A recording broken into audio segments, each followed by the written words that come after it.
Fear means something good is about to happen. Butterflies, nausea,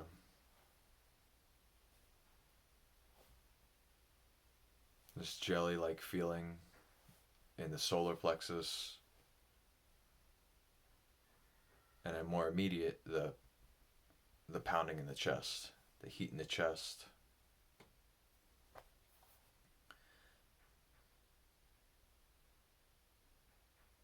But specifically here, I'm talking about more of that nausea feeling of like, of things changing.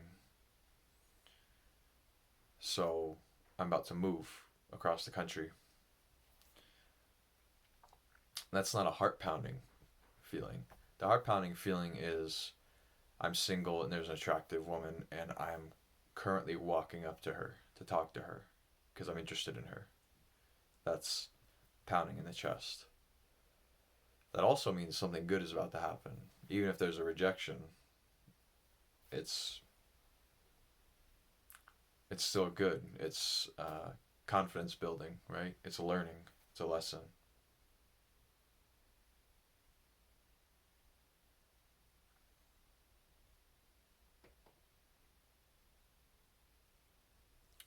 So that chest feeling is more immediate fear. The flushing, in the face. Fear means something good is about to happen. The experience of fear is the experience of change being recognized. Our system is based on keeping things the same, survival. So any change is fear worthy to our survival system. For some reason, we tend to use fear as an indicator of what's right or wrong for us.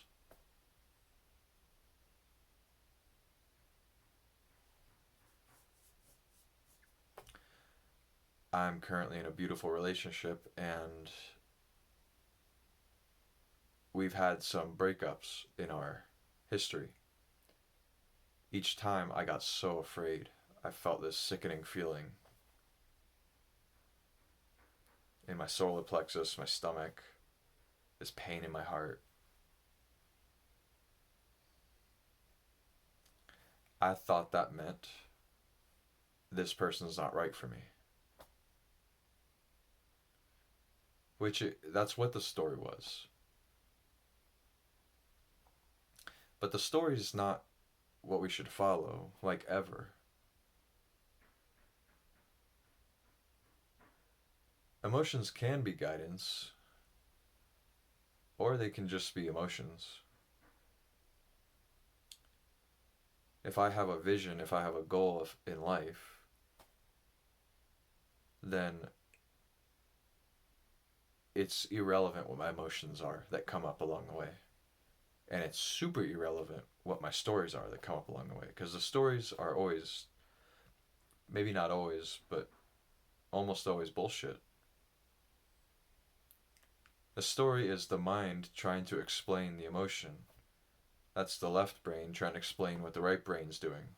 But as we know in science, the left brain and right brain are connected by tiny bit of tissue and very few neurons relative to the brain in general exist in that tissue. For people that have serious seizures, they actually cut that tissue, the corpus callosum, that connects the hemispheres, and very much of the time, there's only minor behavior changes or personality changes, sometimes barely noticeable. So, that connection between the left and right brain is very, very weak, not significant, really.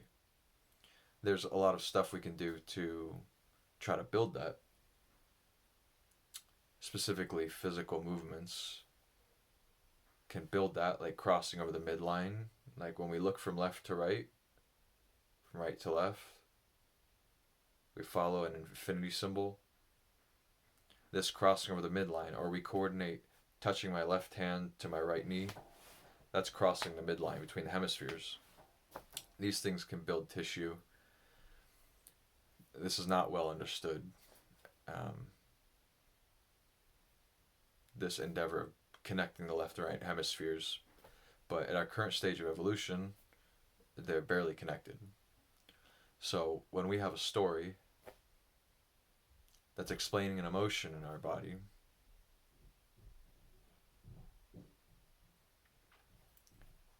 it's going to be generally inaccurate. And even the emotion is part of our conditioning. It's geared towards survival.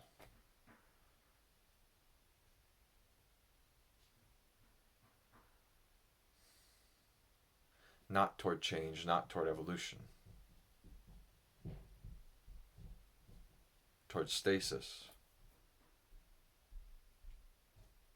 If something's working, then the emotions want to keep it that way.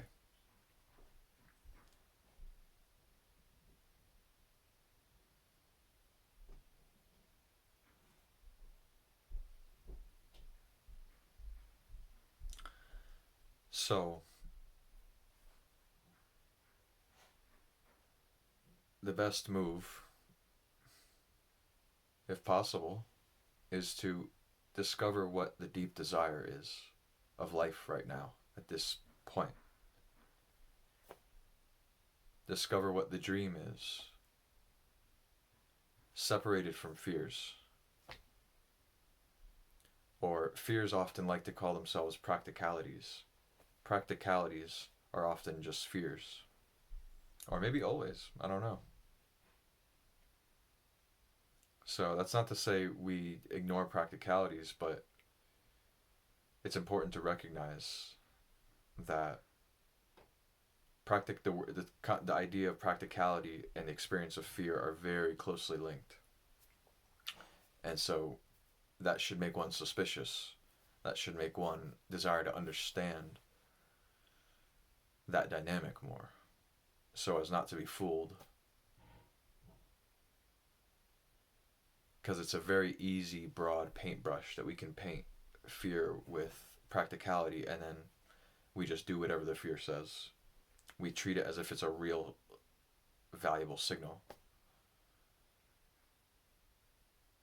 Which, as far as emotions go, fear, and in modern day humans, in Western society, fear is one of the least valuable emotions for actually getting information about what I should do with my life. Fear is one of the least valuable emotions for getting information about what I should do.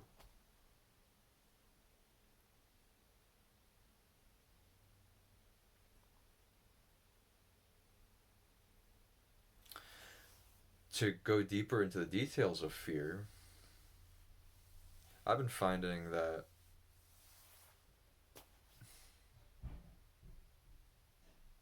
it literally means that something good is about to happen.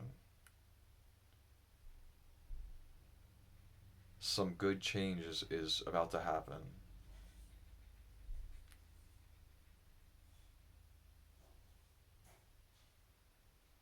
Change is coming whether we think we're in control or not.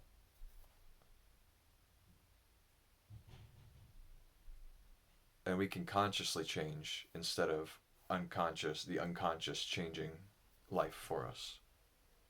Always in ways that are more painful than they need to be. We can consciously change and make valuable use of this life. Unconscious changes to our life, such as a relationship breaking up, take a long time to manifest typically. A conscious change can be done like that overnight. You just do it. A couple that is destined to break up, if they're not addressing what's happening, very honestly, anything they're not addressing will come up, and they can potentially split apart after 20 years. Whereas if there were conscious changes made, the couple could last. Or that couple could have broken up in 6 months, a year, 2 years, and those people could have had 10 more relationships where they learned different lessons and got to know themselves better.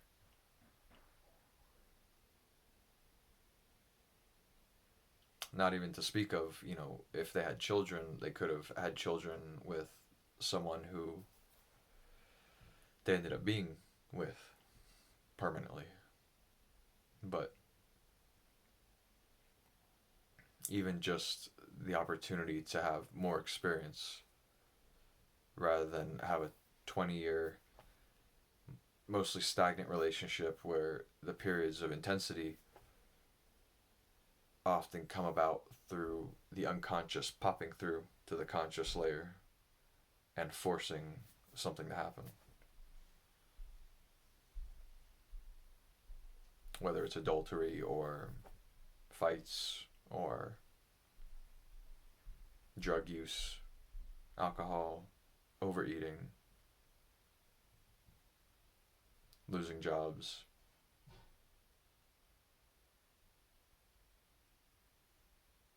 just building unhappiness patterns in the nervous system.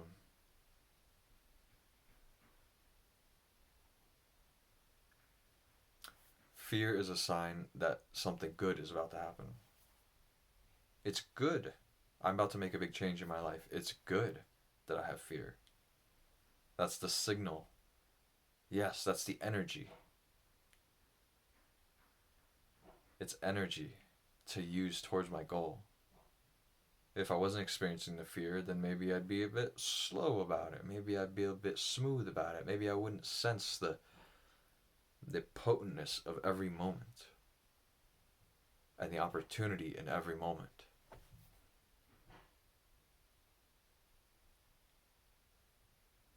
It could take me a year to move instead of a month when I'm filled with this fear. Oh, the fear's okay because I know what I want.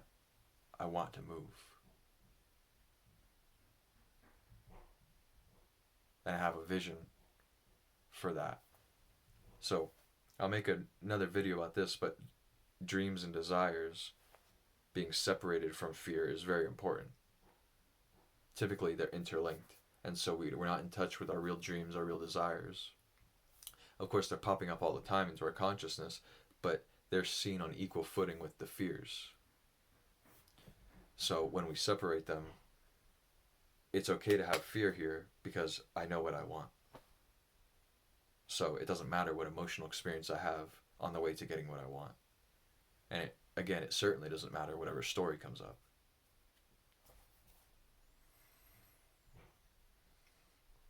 So, yeah, this is a big topic for me. Dreams, desires, making changes. I'll be talking more about this. Please like, comment, subscribe. I'm really interested in how fear has played a role in your life. We all experience fear differently, and some people have more or less of a connection to this word dream or desire. I used to, and it's starting to come forth in my life really clearly, and I'm really excited to talk about this. So, wishing y'all well. Let me know how dreams have played a role in your life and how you navigate the interaction with fear and dreams. See y'all.